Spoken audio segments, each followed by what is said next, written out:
Okay, so we're back. We're talking graphing absolute value functions.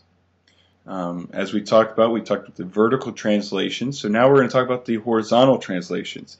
Okay, we talked about a plus k. Now what we have is a minus and plus h. Okay, so y equals absolute value of x minus h. So you're going to notice the difference here is that the h is actually inside the absolute value function. Okay, inside meaning inside the vertical bars. Okay, things work backwards when it's inside. Everything's kind of inverted.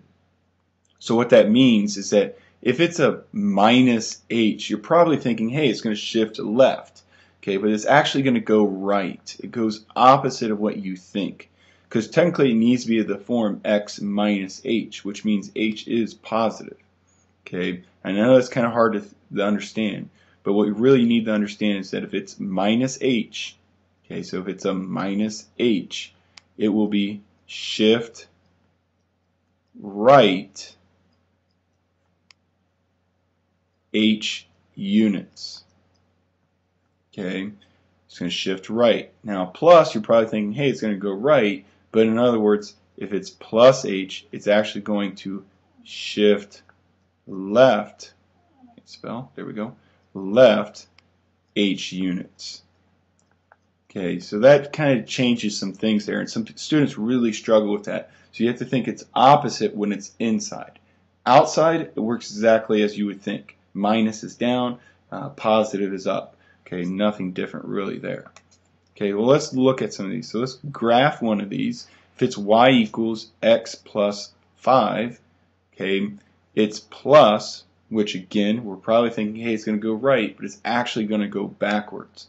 Okay, so the parent function would touch here at 0, 0 and go up and over 1. Okay, we're just going to look at that point and we're going to graph ours, which means we're going to go 1, 2, 3, 4, 5 units back. Now again, the parent function will go up 1 over 1, which is exactly what we'll do here. Up 1 over 1, up 1 over 1, up 1 over 1, and then the other way, up 1 over 1, up 1 over 1, and up 1 over 1. Okay, and there would be our graph. So you don't have to do the parent function. Notice that I just did the vertex of the parent function just to get me, hey, that's where I'm starting and I'm moving from there. And there would be our graph for this one. Okay, so what is the graph of y equals x minus 5 in the absolute values? Okay, you go ahead and do that one. We'll see how you did. Okay, so same thing. We're going to be writing these.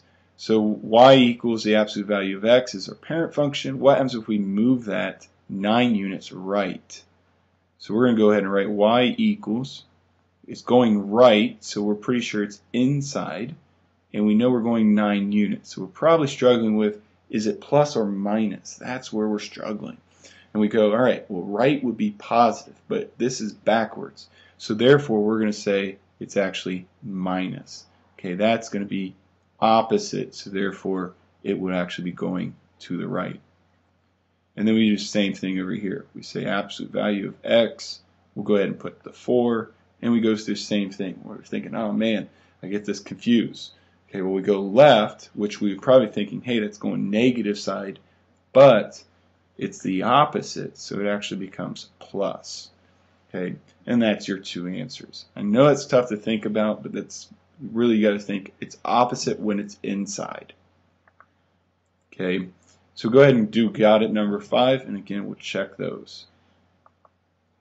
Okay, then that's it. I mean, absolute values are fairly simple to work through as long as you follow that template of the parent function. Starts at 0, 0 and goes up 1 over 1, up 1 over 1, up 1 over 1. Okay, and then look at the pre-quiz and we'll go from there.